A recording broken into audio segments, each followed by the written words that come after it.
You ask Tiger to solve. This deals with linear equations with one unknown. The final result is x equals -18/7. Let's solve it step by step. Simplify the expression. Group like terms.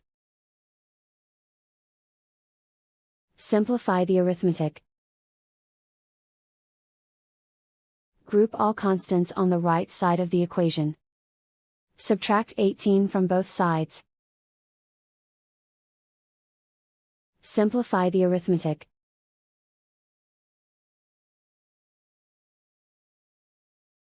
Isolate the x.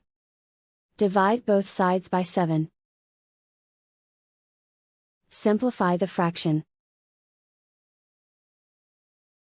And so the final result is x equals -18/7.